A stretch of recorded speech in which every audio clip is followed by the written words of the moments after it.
Hey everybody, welcome back. Just a little video on how and why I built my chassis the way I did. As you can see here, the body's on it.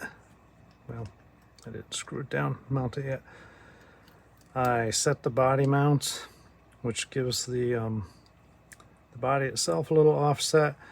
It's centered on the chassis itself, but the axles, front and rear, are both offset a little bit because I just want all the weight distributed on the left side. It's going to be turning left the whole time, and if all the weight's here, it's less likely to tip over, theoretically. So I'll show you what I've got. So the motor, haven't screwed it in yet because I'm waiting on screws, which I placed an order for last night. It fits. Anyway, so the motor's all offset. The chassis is offset. The body's a little offset. And the tires are all shifted that way. That's fairly common on full-size modifieds like this. Not necessarily to have the motors offset. I think some guys do, but to shim out your tires on one side a lot. Sometimes they even run a skinny tire on the inside because if you watch them, half the time it's off the ground doing nothing anyway. So that's why I did it that way. How did I do it?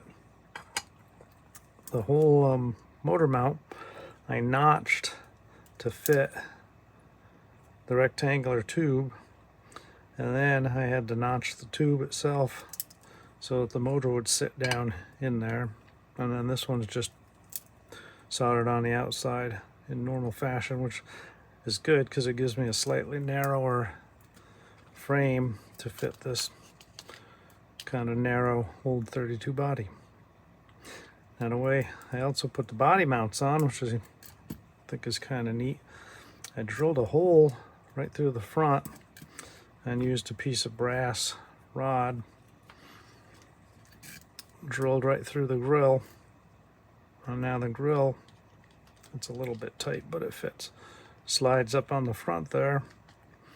And the back, I drilled right through the frame instead of adding a couple of brackets, which I usually do, add tabs to it. I just drilled right through the frame and made some body mount posts, stuck them up in there. It's a little tight, they rub on the axle housing as it's going down in, but once it's in there it fits fine.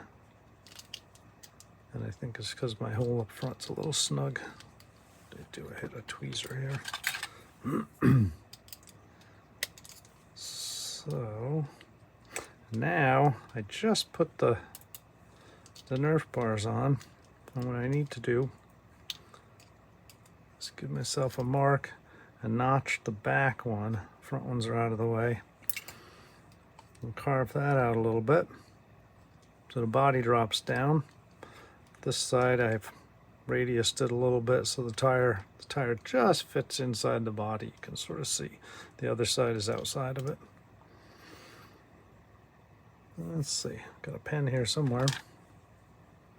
That's not the one I want. Here we go. Yeah, you can see my nice mess here. That's the sign of working. And about there, so I'll just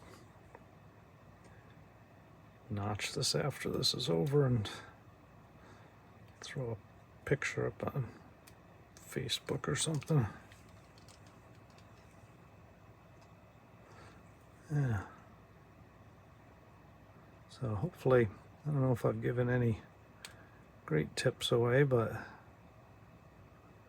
hopefully you're enjoying watching me put this thing together. Well, the other thing I did, because the frame's offset, I centered the guide between the tires. So the car itself, tire-wise, is centered on the guide, but the body's and main part of the chassis is offset. So, and these Nerf bars, I just bent up some brass rod and fitted those on Well, nothing fancy. There's some guys that do much more realistic and exotic work than that, but they do the trick. Almost, I think it's a little on the big side, but that way they won't bump and run over each other's tires. So, anyway, that's it so far. You grind those things out and we'll go from there. Thanks for watching.